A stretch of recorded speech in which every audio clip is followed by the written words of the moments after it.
What's up, guys? This is CMY episode 5. On this episode, we want to talk a little bit about travel photography, specifically because Christian is going on a trip tomorrow. So we're actually recording a day earlier than normal, even though nobody actually knows what they will record, so that doesn't actually matter. But there's some inside baseball. Christian, can you tell us a little bit about the trip? Yeah, I'm going to Wisconsin tomorrow, which is where I'm from. I was born in Milwaukee. Most people that meet me have like no idea that that's even a possibility. I'm not Midwestern. I'm definitely more a Miamian than Midwestern, but I That's a love the known Midwest. fact for me, and I still get surprised every time you mention it. Yeah, every time. Yeah, that happens with everyone for sure. I love the Midwest. My wife and I go every summer. I still have family there. My best friend lives there. He's basically like my brother.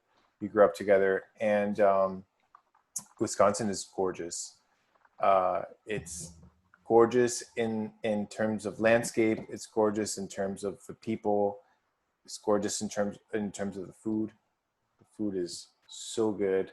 Get the best custard there, bratwurst, beer, you name it. Like, it's awesome. Yeah.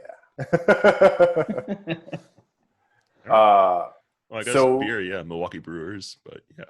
After much deliberation, we decided to take our trip this year. We were supposed to go in September, but because of COVID, my cousin's wedding that I was supposed to be shooting got postponed, and we pushed our trip a little further back to August because my uncle is renting a cabin up in Eagle River, Wisconsin, which is about 4 hours north of Milwaukee.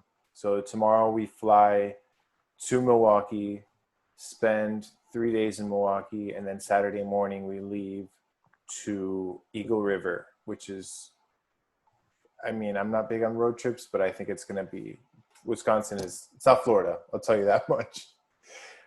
So the reason we wanted to talk about this is because we've been discussing on the topic of whether we travel to photograph or we photograph to be able to travel and then capture that. And I guess my short answer is it's a little bit of both. What about you guys? Yeah, I think I talked about it in one of our first episodes, early episodes, is that I got into photography, like serious photography, really through travel. So I mostly picked up my camera and shot the most whenever I'd go on trips. So whether it was for personal reasons or if it was a group trip or work, whatever, that, I'd grab my camera because that's when I did the most. So for me, it started out that way. And now it's kind of like it's morphed into that, right? We're like, yeah, I definitely like to travel, like to experience new cultures. I like to eat different food and see different things and just enjoy the essence of traveling or whatever it is, right? The essentials of traveling. But, photography is always a big part of it, right? I think you mentioned it earlier before we actually started recording, was that like, you struggle with, well, what gear am I going to take? What am I going to see? And everything like that. So, I think it's a little bit of both. So. What about you, For me, traveling has kind of always been to do an activity. Like, I used to go on a lot of snowboarding trips. Like, I would travel every single winter and go on a few snowboarding trips, like 10 days of just hitting the slopes. I've gone to like New Jersey to go see drag racing. I've gone to like go to Napa for wine, things like that. But a trip to Utah for like the national parks, which was an amazing trip, I probably wouldn't have gone on that trip were it not for photography, because I rather just, if it's wintertime, where I travel, I usually travel in December, I'd rather go snowboarding. So in the winter, I would pick a snowboarding trip or something that like an activity to do. But now for photography, I'd rather go to Utah and photograph because I know it's going to be amazing and come back with amazing photos. Whether they're amazing to everybody else, I don't care, but I think they're cool. So I actually plan my trip out to places that I could get good photos at. Yeah. Interesting. It's funny because you mentioned like, planning your trip around that. Like I think that's what my trips morphed into. Like it was always like, well, where's like the photo element? Where's like the things that are gonna be interesting? It's funny because it's kind of changed the way I carry gear too, right? Before it was like, all right, I had a Canon DSLR and a bunch of lenses, and it became this thing where it's like, give me the smallest thing I can take, because since I'm going all these places and I like to travel to do things as well, not just for the photography, but I don't want to be lugging around the stuff. When I went to China and Hong Kong with she was in my fiance or my wife. We were 2 weeks in China and I think 1 week in Hong Kong. And like I had a Micro Four Thirds camera back then. It was like the best thing. Like it just never, it was just tuck in the bag or throw it somewhere because it was so small. Right. But it was like one of the best trips I had because it's 3 weeks. I never worried about, lugging anything. Right. And I think that's changed the way I've thought about cameras. Like I always want something smaller and smaller and smaller, but as powerful as possible. So I unfortunately am not that person to take like the smallest thing. I want to be, and funny enough, like we talked about this in the last episode about being a lesser photographer. Was it the last episode or the one before that? Last one. Whatever. I am not the lesser photographer. I'm working on it, but for example, so for this trip, I'm taking my Leica M10, which is my go-to travel camera. That is, realistically, I could travel with just that camera and I'd be happy. But I'm also taking my Q2 because my wife now wants to have a camera and that's the camera that she's going to be using. And I'm taking the Leica SL2 because the multi-shot. I just want to try out, I want to try out the multi-shot up in the woods. Like I think I'm going to get really beautiful photos over there. And it's not that big of a camera. I mean, I dumb it down, you know what I mean? Like I take off the grip, like the vertical grip, and it's not that heavy of a camera. So what I'm doing is carrying the M10 and the SL in my Vinta bag, my Vinta & Co bag, which is tiny, and then the Q2 in my side Ona bag. I have the Prince Street bag from Ona, and I mean it's not that much to carry. Keep in mind, I used to shoot Canon, so I know where you're coming from. Like I'd travel and it was like a 24-70 that's like this big, and then a 70-200 that's like this big, and then a 50 that was this big clunky thing, and then plus the DSLR itself is huge, and then the vertical grip was like a whole other thing, and if you want to take a tripod, it's so I can't believe that I fit the amount of gear that you would assume takes up that so much space. I fit in such a tiny area, which is great. I don't feel like I'm overpacking because everything is so light and small. The other reason I'm taking so much gear is because my uncle is he loves photography. He's a photography, like an art collector, and I just got him into like actually taking photos. So we got him an Olympus XA that he loves, but he really wants a Leica. And he's a judge, so he can afford it. It's just a matter of convincing his wife to let him buy it. And so what I'm going to do is I'm going to let him use my M10 while I'm there to see if, I don't know if he'll buy an M, but at least maybe get him into like a CL or something like that. Yeah. You mentioned the XA, and that just makes me sad. I have three of them sitting in drawers, and they're all broken. Yeah. Oh, I know at least one broke. I have a really nice one. The shutter always dies. With like the flash and everything and a leather case for it. I love that little camera, but it never sees the light of day. I should probably sell it. I used to carry it so much. I would put it in my pocket and carry it every single day, but the shutter always breaks. Right? Yeah. The shutter They're really button. fragile, man. It's like, I mean, the click of that shutter button, like it's not necessarily like a push down. It's just it's like a tap almost. I've taken it apart to try to fix it. It's just like a circuit. It's two metal prongs that just go down. Like there's no, it's like touching like a MacBook trackpad that doesn't actually move. Right. Yes, exactly. That's a great analogy. That's exactly what it's like. Yeah. And then I guess I'm taking all those cameras because I want to test out different things. I'm taking kind of a myriad of lenses. I'm taking the 50 millimeter SL Apo Summicron for the SL. I'm taking my 35 Summicron M that goes on the M10, and then obviously the Q is a 28. But I'm also taking my M90 millimeter and I have a Nikon F Nikkor 24 millimeter 2.8 that I'm gonna go and try out. I mean, it's super clean. I've only used it once. I'm gonna throw it on my SL and take a multi-shot with it, see how it comes out. Nice. Yeah, I mean that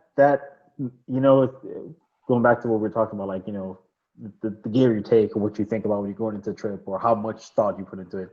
I think that really informs what you take, right? I mean, I think a trip to like Wisconsin, or I guess let's say wherever you're from, where like there's not some new place you've never seen before. You tend to feel more comfortable. Like, all right, you'll take a bunch of stuff and use what you use, and trying to make something as opposed to like let me capture everything that I'm going to see because it's a new place or anything. So I think that's probably understandable to take that much stuff. I guess I can relate if I I mean I still always like to travel light or lighter, but I can see that, right? I mean, if I'm traveling somewhere further where it's a lot of stuff, I'd rather not lug it all around. But totally, that's just like you're going home, right? I mean, it's not it's safe, comfortable, so to speak. Right. So kind of the reason I want to talk about this is because in the Lesser Photographer, one of the things they mention is like, if you're on a trip, stop taking photos, turn around and actually enjoy the view. And while I could see where that's coming from, I just don't agree, because the entire reason I am on this trip is because I want to get the photos. So yeah, the view is amazing. I enjoy myself more taking or making a photo than I do like. For me, that is the living part of it. Like I am walking around, I'm like, yes, this is all beautiful. I'm looking at amazing views, but the entire time I'm like, where am I going to find the good photo here? There has to be a good photo somewhere. Let me see. Oh, there it is. Let me go take this photo now. And while I was looking for this photo, I was enjoying all the views. But yeah, I did have an objective in mind. So, and it's not just that book. A lot of people say that, like, oh, just put the camera down, stop fiddling with the camera, and just enjoy your trip, enjoy being in nature. I'm like, they don't understand that is our enjoyment. Like that's the hobby. That's exactly. Like I could do both. I am in nature because of this camera, so let me use my camera while in nature. Yeah. Well, totally. You know what? It's funny you mention that, because I see that type of perspective a lot, and I feel like it might come from like people who or might apply more to people who do photography as a job. Where like, yeah, you kind of want to disconnect. Like, if I work in technology and IT stuff, like I tend to like dumb down my house. I don't want to have to deal with that, because when I leave work or step away from the computer, I don't want to think about it. So I can see that approach. But yeah, I mean, I'm somewhere in the middle, because while I'm taking photos almost like a tourist, where I'm like, all right, see a cool thing that I'm here, I want to capture the memory. So whether it's again snapshot, right, of a scene that I see, and I just want to have it for memories like, hey, we were at this place, here's a picture of me and my wife. I'm okay with that. But I think somewhere along the line, if like the scene is right and the conditions are right, and like your vision sees a shot that's artistic or different or something, then yeah, you make a photograph that's a little bit more meaningful than, again, raise the camera, hey, here's a big monument or something, right? So it's a little bit of both to me. I think it's the, if you will, art of photography is peppered into the trip some way, right? But at the same time, I'm also a tourist just snapshotting everything because I want to capture the trip and have memories of it to go back to. Yeah, and totally. On that same, I'm not gonna say like it's an absolute thing where like every trip I go on, I just to photograph. There's a time and a place. Like let's say you're in the Louvre and you're seeing the Mona Lisa. Like you don't need to take a picture of that.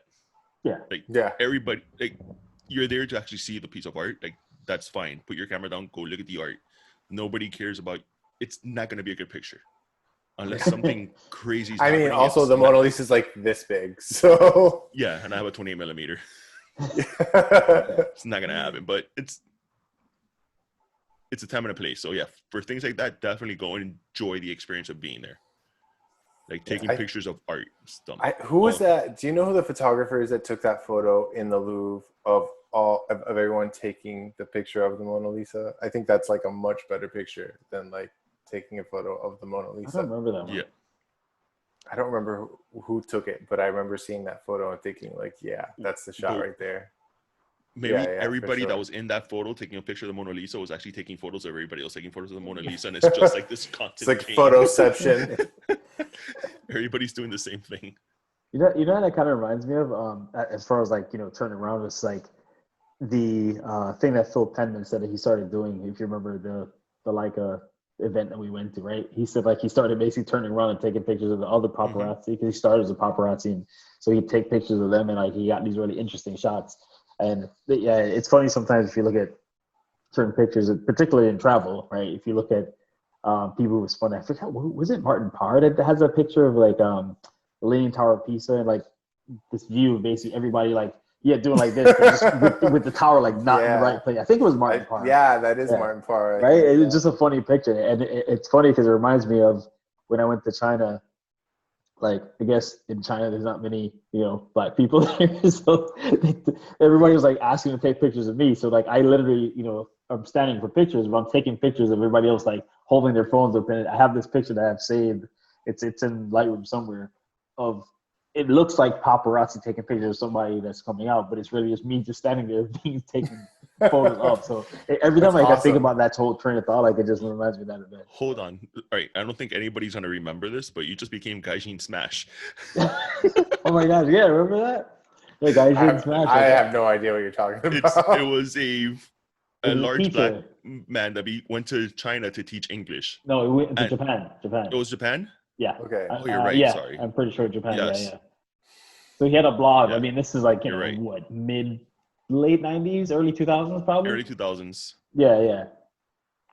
So it was because it was basically just his accounts of it, but like, if I remember correctly, Gaijin means like outsider or something like that, or foreigner or whatever. Okay. So like, here's this big black guy in Japan, and everybody's calling him outsider, and he's obviously an outsider for, the fact he's American, the fact he's as big as he is, the fact he's black. So you have these really funny and humorous like blog post entries. They're just really entertaining to read. So yeah. Except for the height part of it, yeah, it was pretty funny. There were two of us that they were taking pictures of in China. This was, by the way, at the I think is the Forbidden City or whatever it's called, which is interesting because you think, okay, well, it's China, right? They do have access to some media over there, but think about how big China is. Like, people are coming from all over the country, like even rural parts. It's probably the first time they've seen it. So they were just being tourists themselves, even in their own country. It's such a big country. That's crazy, dude. Yeah, but there's also this like 6 foot, ironically, 6'5" British guy. So they're like, they've never seen somebody this tall, and they've never seen a black guy. So they put us together. We're taking pictures. It's hilarious. So yeah. It's really difficult, I think, to think that I would take a trip without taking a camera. I don't think that would be possible for me personally. But if I were forced to, I would be okay with just taking one camera.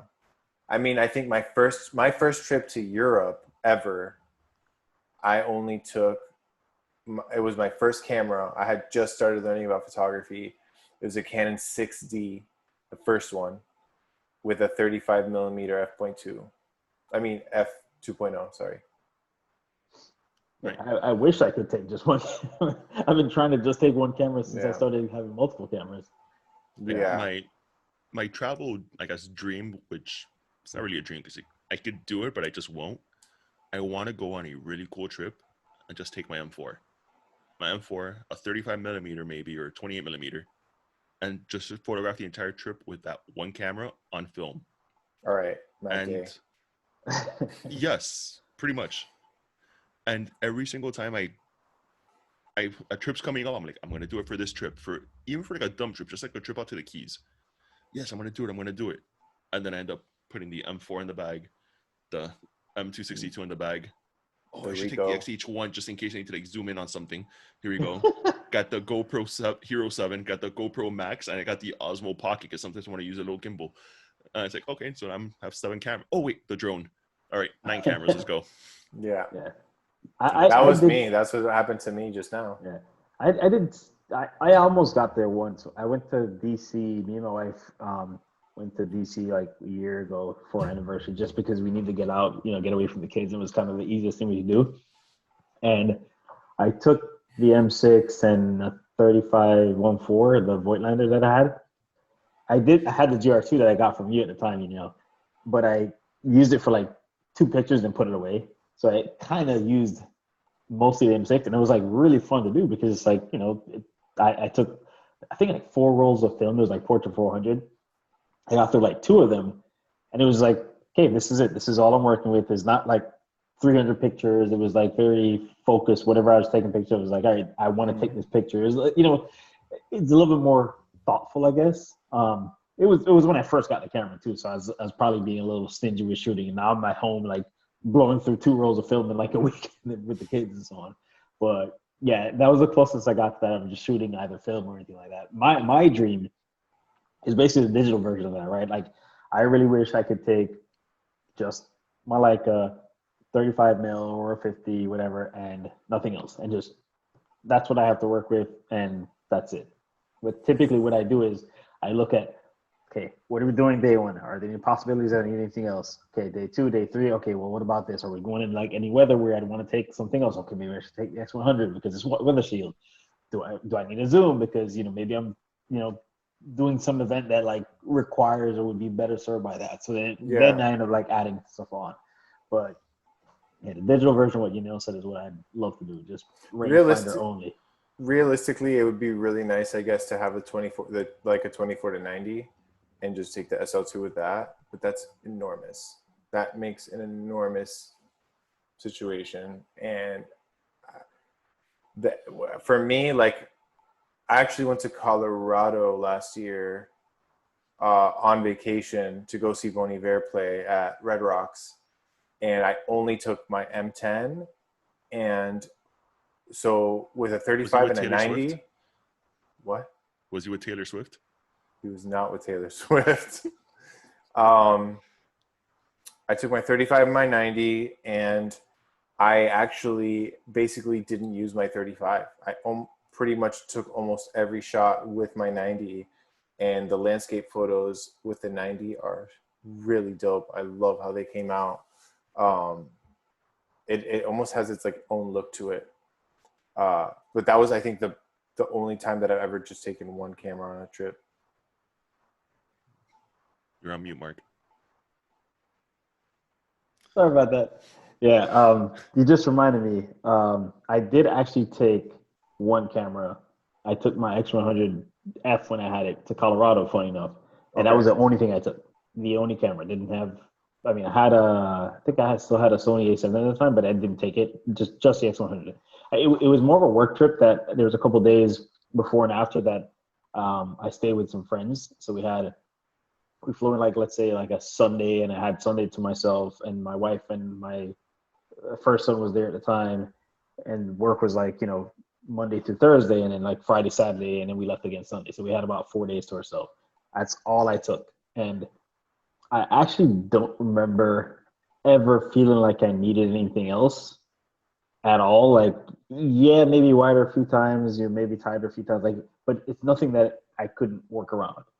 And it was actually really liberating. Like, I don't remember any frustration coming out of that trip where it's like, oh, I wish I had X, Y, Z. It was just, again, the focus wasn't photography, right? The focus was I had to get there for work anyway. So, I was going to be there regardless whether I took a cell phone or I took like every camera I owned. But it was really fun to just have that one camera. And again, I wish I could do that more often, but I typically don't, unfortunately. I know, man. It's tough. It's tough because I think the three of us are gearheads. So it's like you try to think of like every scenario where you're like, oh, but what if this and what if that? I don't think there's anything wrong with it, man. The only thing wrong with it is the literal weight of having to carry it if you're going somewhere that involves, hiking or trekking anywhere far that you're like, shit, now I wish I hadn't taken these huge cameras. I know where this is going. Or like these 13 cameras. For my trip to Utah, I had the XH1 with the 1655 f2.8 Fuji lens, which is a amazing lens. I rented the what is it, the 50-140 f2.8, which is a massive Canon sized lens, and I was carrying, and I also had the 16 millimeter, which I was carrying around too. And we The were going on small hikes, prime. like a couple of hours long each hike. By the end of every day, I was regretting all my choices. That by the end of the trip, I was carrying the XH1 with the 16 millimeter prime lens, which is this big, and that was it. Like, I am not carrying 20 extra pounds in glass with me. Like, I can't. I don't care if I can't get that zoomed in photo of something. I don't care. I'm gonna whatever I could get with this 24 millimeter equivalent. That's what I'm shooting. I brought my Mamiya RB67, which, if you don't know, is a tank that's like this big. I brought it to North Carolina with me last year, and I regretted it. Although I did get some of my favorite photos that I've ever made with that camera on that trip. I don't know. It was worth it though. It was huge. It's just like so clunky, and like I had to take a bigger book bag just for that camera. And on top of that, I was shooting a wedding for that trip. So I had to take like all my gear for a wedding plus that camera. I felt like I was taking like 2 sets of gear just because of that. And mind you, I only have one lens for that camera. So it's just that one camera with its lens was like overbearing. I will never travel. I almost I thought about and discussed with you guys taking it to Wisconsin, but it just comes back to what we discussed in episode 1, episode 2, where I just don't think I'm going to be shooting film at all anymore. Yeah. So you're one of the, I guess I want to say, weird pro photographers, because like there's whenever I read like things from pros online, it's, oh, when I go on vacation I just take my phone, or I go on vacation I just take like an X100 or something small. Yeah. But you've made the mistake, or the opposite of a mistake, whatever that, I can't think of the word. You shoot with what you love. Like, you don't shoot with what's technically the best camera, even though it might be for you, but you shoot with a Q. You shoot with an Leica M, which is insane, and that's what you use for work. And that's what most pros might choose to use on their vacations. Like, this is my non-pro camera, so I want to use this to relax. Yeah. But you do that for work. So when you go on, so you can't delineate. You can't separate your professional photography from your travel photography, because you're using the same gear, because it's the gear you love, which is, I guess, it's funny. like, when it comes to like editing, I just basically, I use the same. I have one preset that I made that it's kind of like been a progression of working on that preset, but I use that preset for both work and travel, because it's just like, I just try it for my preset to look as natural as possible, like true to life as possible. But yeah, and it's the other thing is that working with the cameras that I love to use when I'm not working makes work more enjoyable. I mean, I think a major selling point to Leica is how enjoyable they are to shoot. And that's kind of like what caught me at first. Like, the second I got my first Leica and I took the first couple of frames with it, I was like hooked. I was like, this is like the most perfect way to take a photo that you can possibly make. Like, this is awesome. This is perfect. It's so much fun. It's like intuitive, but also like engaging. It's simple. It's very simple to use. Like, there's no like all these quirks and bells and whistles to it. And obviously for my job, I do need a little bit of bells and whistles, but that's where the SL and the Q2 come in, and they're still very enjoyable cameras to use. So Mark, you were mentioning earlier that when you travel, you have these tough decisions to make between all these cameras.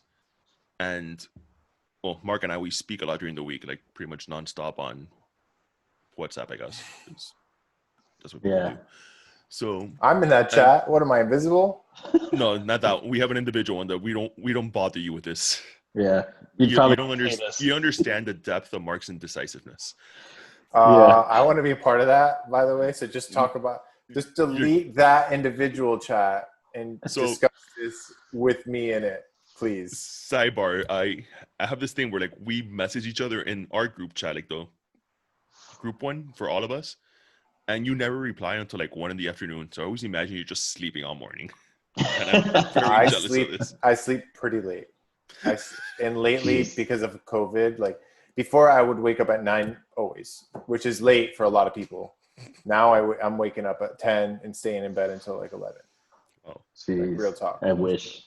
That sounds nice. Yeah. I mean, I work from bed though. Like I wake up and immediately start answering emails or whatever, but I'm chilling in bed. Like I'm not really getting up, Yeah. But anyway, Mark, talk about Mark. I want to hear about Mark's indecisiveness. So Mark, let me tell the story of Mark's life. Here we go. Mark always thinks he knows what he wants, but he often doesn't know what he wants. Oddly enough, I often know what Mark will eventually want, even though he'll fight me on it tooth and nail the entire way. But at the end of the day, on an infinite time scale, I am always right for what Mark needs. So wait, or most of the time. Can we preface what Mark is going to say with, can you just tell us what Mark wants? Yeah, so Mark has wanted an M10P for a long time. In the time that Mark has wanted an M10P, Mark has probably bought and sold my GR2. He bought an X100V. He bought an XT3. Twice. Which he has again. So you're at 4. Yeah, and he still doesn't have an M10P, but now he's again. And a Q. Yeah. He bought and sold the Q. Yeah, I forgot about that. Yeah. But now he's strongly wants an M10P, but he doesn't know if it's the right choice because it has a lot of overlap in his life.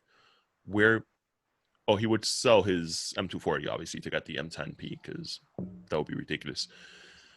But one of the things we discussed, it's cameras should have specific jobs.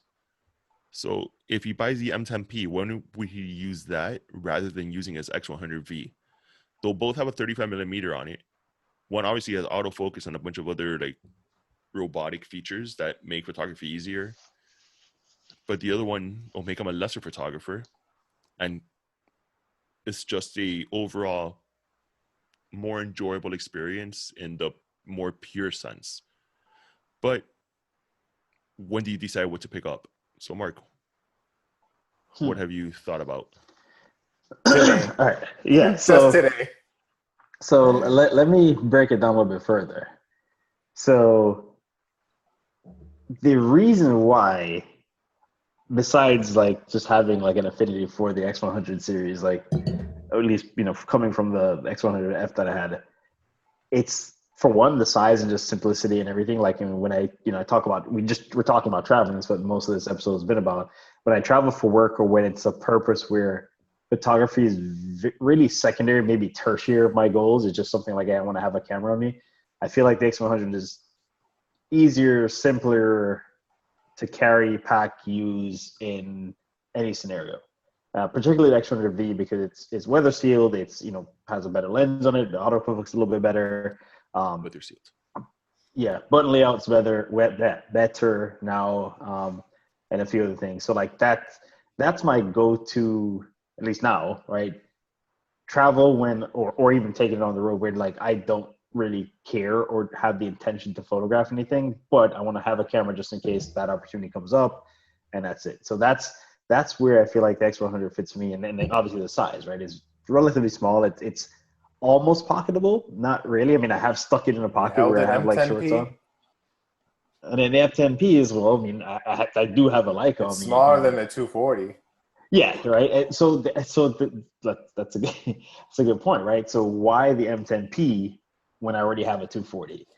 I don't particularly care to upgrade to an M10P just because the M10 is a newer camera with more, better high ISO performance and so on like that. I mean, yes, I think those would be great. I mean, there are parts of it that I'd love. I'd love the Wi-Fi. He doesn't care about any of so. that. He just cares that it's prettier and smaller.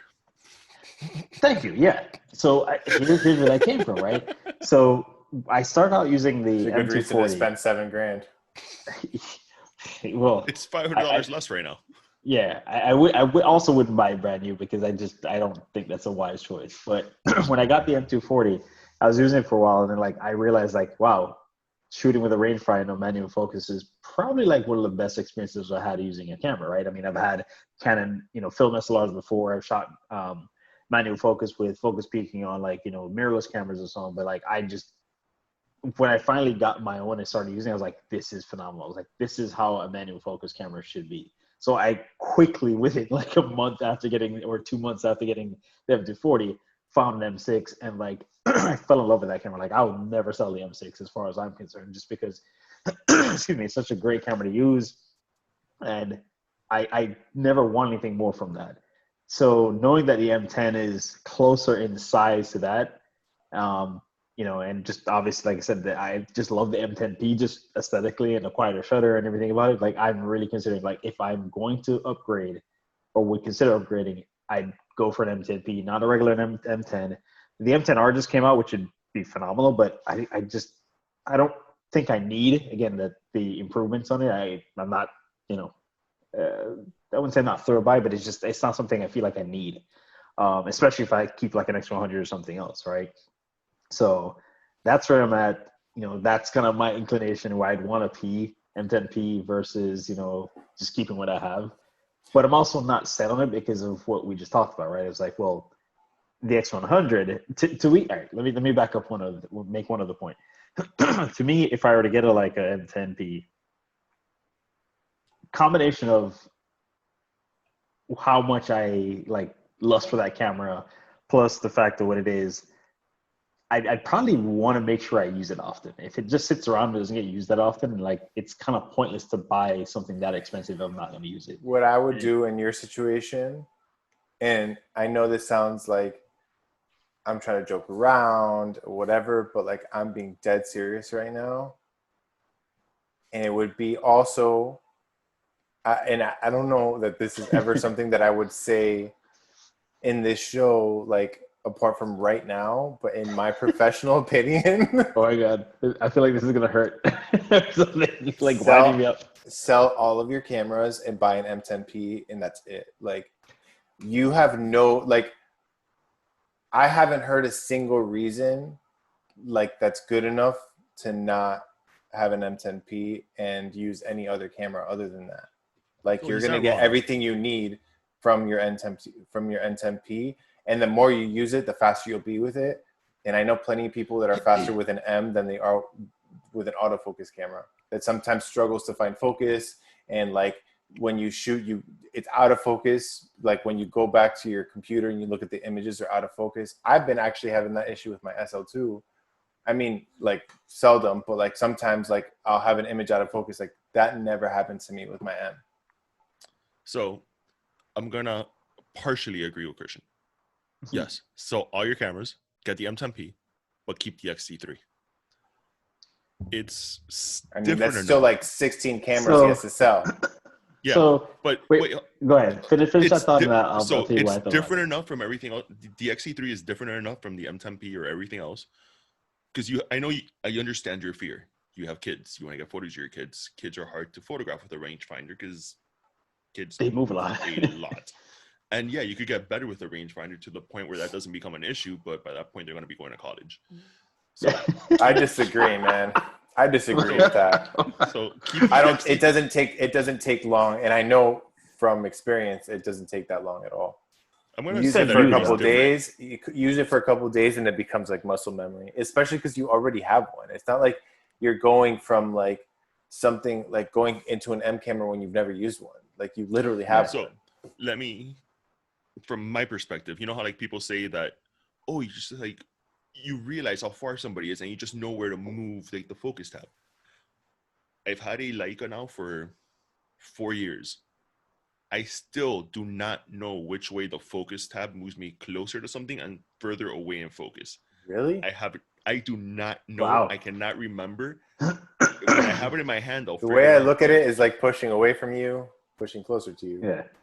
I don't have I'll problems with try that. to remember that, Yeah. but so you're saying like, yeah, you could pick it up in a few days. No, it's been If you 4 swing years. in, you're going far. If you swing out, you're going close. I'll Yeah. try to remember these rules, but 4 years and I still can't remember that basic thing. So it takes everybody a little bit of a different amount of time. So I get where he's coming from, that he wants to be able to photograph his kids and all that. The XT3, don't buy any other lens. Keep your 1680, right? Yeah. No, 16. Yeah, 80. 1680. Yeah. Keep that lens. It's like your 24 to 120 or whatever. That's a great travel lens you want to travel with. It's great for the kids outside if you need to autofocus. If you have a third child, you could do your 1 through 12 months photos with that child, whatever. Holding the Leica when they go silent for me when they put up on sale. But get rid of everything else. Everything else is just overlap. Even the M6? Oh, not that. Okay. No, don't sell the M6. Just making sure. Don't sell the M6 because that's a film camera that you can use, like interchange lenses with the M10, But like, the M10P. But I don't think you'll ever have that moment where you'll be like, should I take the M10P or should I take the XT3? Yeah. Like, you'll know when to take which one. And I feel like if I had even took both, it's like, all right, well, it's one or the other that's going to get used. And does your wife photograph? No. And I wish she did, kind of, sometimes. After hearing your nail story, sometimes I'm like, thankfully not, but sometimes like this would probably be an easier conversation sometimes because it's like, all right, well, we take 2 cameras. But follow up. My film just got to the fine lab and I got a confirmation email, so Nooney's film is not lost. Nice. Sorry, go on. Yeah. No, you live to see another day. Yeah, she will kill you. Yeah, so it's funny because if you don't remember this, I did sell my X100F and got the M240, and that's what I had as kind of like a use every day type of camera. And I did have the XT3. I had the kit 18 to 55 zoom and a couple primes, like a handful of primes. I think I had the 23, 35, and a 56. And yeah, I think what I still missed from the X100, and this is why I bought your GR2 to try it out, is something that's small and compact that I can carry. That again, when I'm not going for work travel, right? It's something I can keep in my bag, and like if I happen to go out with like friends after work, I go to Seattle for work. My M10 with my 35 fits in my small. I literally have a fanny pack, and it fits in there. Yeah, no, and I've taken my M240. Don't get me wrong. I mean, that's the last time I went to Seattle. That's what I took and I shot with, right? My 240 and the 35-1.4, and I, was, except for the rain, I was good to go for the most part. It was a little treacherous. Well, yeah, that's kind of where you lose that's one of the only downfalls. But that was probably there's definitely not many. The only time I've ever shot in the rain or got stuck in the rain and like continued shooting, and it survived. So it's probably not a good reason to like worry about weather sealing too much because I've never really had much issue otherwise. So mentioning like going out with friends, that's one of the issues with having an M only. Like even going with Mark, we went to the Union Beer Store anniversary, and I took the M to like photograph, and then I realized I always have a beer in my hand. I have an M in my other hand, but I can't focus this thing. Yeah. So I basically wore a camera necklace for the entire time. I was like, I really wish I brought my X100 today. Yeah. And that's a perfect example too, because that's what happens with me or happened with me a lot. After I got rid of the X100F. Learn zone focusing, bro. Well, it's I guess, but like, use your beer to push the focus tab. For me, it was like, I'd be out with the kids and like, I'm either holding a kid or like pushing a stroller or just something where both my hands are not free or not easily free for a while. And it just takes away from me. And like, to me, it's like, if I'm shooting with the M or any M, right, it's like, all right, I want to be focused, right, to use the pun. So and it's hard to do that. Third camera. What? You have another camera. What? Called your phone. Yes, and I've considered that too, but we also talked about how much Christian and I hate using your phone. We're trying to get him on the M10P train here. Listen, man, look, at the end of the day, a camera's not a freaking tattoo. Like, you can get it, and if you don't like it, you can just sell it and get something else. Oh, yeah, I know. That's a lie. I've never sold a camera in my life. No, that's all I do. Like, I don't think – let me see. Yeah, at this point – this might be a sign. The only cameras that I still have that I've owned as long as or the longest are the M's. I have the 240 that I bought last year. Yeah, dude, because they don't like that. That's Yeah. something that is never gonna give you up. Never gonna let Let's you down. see. It's never gonna let you down. It's never gonna run around and hurt you, bro. Oh, We're sorry, God. guys. We're sorry we just did that to you. It is 2020. Not That was a dad joke if I've ever heard one, and I'm the only you trying to tell us something? non-dad. No, my wife is not pregnant. At the time of this video on Tuesday, August 4th. As far as I know, as far as You he don't have knows. a coronation baby? No. Nah, man, I'm not down with that COVID pregnancy, dog. I Oh, have a good friend that just had a baby, and his wife had to wear an N95 mask while giving birth. What? And now It's like CrossFit. they have become like, dude, I'm surprised they don't go out in like biohazard suits if they have to even leave their house. Like they won't even leave their house. Yeah, that's pretty rough. Yeah. What are you gonna say, So Mark? yeah, Well, we're gonna pressure you into selling your shit. We're not gonna I'm stop already until you looking. sell your shit. I'm already looking. Everybody get in the an comments, tell Mark M10P. why he should sell. Yes, please, you guys Yeah. help us pressure Mark to get an Yeah. M10P. So let me list it out just so we can talk about what's here sale. There's we already said I'm not selling the ST3, which is what I'm recording on. There's the M240, which is definitely going to go because obviously you get it replaced. There is the X100V that I love so much. And Cut it out. yeah. You're not gonna Look, love it looks like an M10P, right? You're not gonna the love stuff it. on the top. You're not gonna love it more than an M10P. And then sure. back in there, yeah, that's really it. I don't think there's anything else. Oh, there's like a Nikon point and shoot film camera. Your Nikon as F. Yeah, I mean whatever. Yeah. those aren't like cameras.